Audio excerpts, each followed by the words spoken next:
പറഞ്ഞും ചിരിച്ചൊക്കെ ഇരിക്കാൻ വേറെ എനിക്ക് ഒന്നും പറയാനൊന്നുമില്ല. പിന്നെ നമുക്ക് താമരയുടെ കുറച്ച് കാര്യങ്ങളൊക്കെ ഉണ്ട്. താമരയുടെ ഞാൻ വീഡിയോ ഇട്ടിട്ടില്ല, അത് ഞാൻ കാണിച്ചു തരാം കേട്ടോ ഗൈസ്. താമരയുടെ വീഡിയോ ഇട്ടിട്ടില്ലായിരുന്നു. ഞങ്ങൾക്ക് ആദ്യമായിട്ട് താമരയൊക്കെ വിരിഞ്ഞു ഗൈസ്. കാണിച്ചു തരട്ടെ താമര വിരിഞ്ഞത്.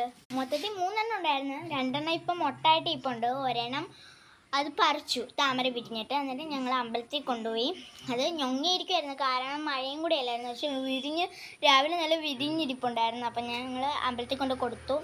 അത് കഴിഞ്ഞതേ 2 മുട്ടയുണ്ട്. 2 മുട്ട കാണിച്ചു തരാം ഞങ്ങളെ. ഇതാണ് ആ മുട്ട്. ഒരു മുട്ടും കൂടെ ഉണ്ട്, തരാം. ഇത് രണ്ടാമത്തെ മുട്ട. മൊത്തത്തിൽ നോക്കിയത് ഇങ്ങനെ ഇരിക്കും. എങ്ങനെയൊക്കെ ഇരിക്കുന്നു.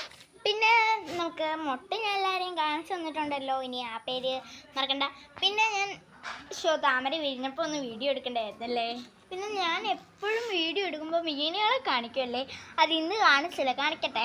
എപ്പോഴും ഞാൻ പറയുന്നത് മീനുകളുടെ എഫക്റ്റ്, എപ്പോഴും ഞാൻ പറയുന്നത് തെങ്ങിൻ്റെ എഫക്റ്റ്, അങ്ങനത്തെ എഫക്റ്റൊക്കെയാണോ ഞാൻ പറയുന്നത്. ഇപ്പം ഇങ്ങോട്ടൊക്കെ നോക്കിക്കേ, മീനിൻ്റെ എഫക്റ്റ് കാണിച്ചു തരാം. ഇതാണ് ഗൈസ് മീനിൻ്റെ എഫക്റ്റ്. കൂടുതലുണ്ട്, നമുക്ക് ക്യാമറയിൽ കൂടെ കാണാൻ പറ്റുന്ന ഇത്രയേ ഉള്ളൂ. അപ്പോൾ ഗൈസ് നമുക്ക് വേറൊന്നും പറയാനില്ല, എന്നാലും കൂടുതൽ ചെടിയൊക്കെ ഉണ്ട്. അപ്പം ഞാൻ ചെടിയെല്ലാം പരിചയപ്പെടുത്തി തരാം ഗൈസ്. ഇത്രയും ചെടിയും അതേപോലെ തന്നെ ഇവിടുത്തെ ഇത്രയും ചെടിയും ഉണ്ട്. ഗൈസ് നല്ല പച്ചലിലയിൽ പോലെ ഇരിക്കുന്നു. ഇതൊക്കെയാണ് നമുക്കറിയുന്നത്. ഇതൊക്കെ നിങ്ങൾക്ക് അറിയുന്നൊക്കെ ചെടിയായിരിക്കും ഇതെല്ലാം. അതേപോലെ തന്നെ ഇതും ഗൈസ് നിങ്ങൾക്ക് എല്ലാവർക്കും അറിയുന്നതൊക്കെ ആയിരിക്കും. നിങ്ങളുടെ പലരുടെ വീട്ടിലും ഇതേപോലൊക്കെ ചെടിയൊക്കെ ഉണ്ട്. നടുഭാഗം നമുക്ക് നടന്നു വരുന്ന സ്പേസാണ്. അപ്പം നമുക്ക് പൂക്കളുടെ സ്വീകരണവും ചെടികളുടെ സ്വീകരണവും കാറ്റും എല്ലാം കൂടെ നമുക്കൊരു എഫക്റ്റ് കിട്ടുന്നതായിരിക്കും. അപ്പം നിങ്ങൾക്ക് ഇഷ്ടമാണ്. പക്ഷേ നിങ്ങൾ വിചാരിക്കും ഇങ്ങോട്ടേക്ക് കയറി വരിക. ഇത്രയും കയറി വരുന്നത് നമുക്ക് നല്ല എഫക്റ്റാണ്.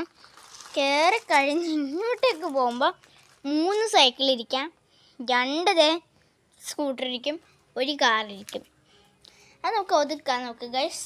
നിങ്ങൾ വിചാരിക്കും എങ്ങനെ കയറും എന്നല്ലേ, എങ്ങനെയെങ്കിലുമൊക്കെ കയറാമല്ലോ. പിന്നെ നമുക്ക് ഇവിടെ ഒരു ഓറഞ്ച് കാറുണ്ട്.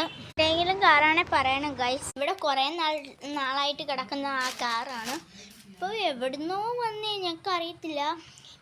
ഇവരൊക്കെ എന്തോ പറയുന്നുണ്ട്, എവിടുന്നാണോ എന്തൊക്കെയോ പറയുന്നുണ്ട്, എനിക്കൊന്നും അറിയത്തില്ല ഗൈസ്. നമുക്ക് എവിടുന്നാണ് കിട്ടിയെന്നൊന്നും അറിയത്തില്ല. ഒരു ചേട്ടന് വന്നിട്ട് അവിടെ കാറിടുന്ന കണ്ടായിരുന്നു. നിങ്ങളുടെ എങ്ങാനും ആണെങ്കിൽ അതും കൂടെ പറഞ്ഞേക്കണം ഗൈസ്. പിന്നെ നമുക്ക് ഈ വീഡിയോ ഇഷ്ടപ്പെട്ടെങ്കിൽ ലൈക്കും കൂടെ ചെയ്തേക്കും. ഞാൻ വേറൊരു വീഡിയോ പാർട്ടായിട്ട് ഈ ചെടികളുടെ തന്നെ ഇടാം. അതെന്തുവാണെന്നറിയോ, കാണിച്ചു തരാം. അത് മേളിലെ എഫക്റ്റ്.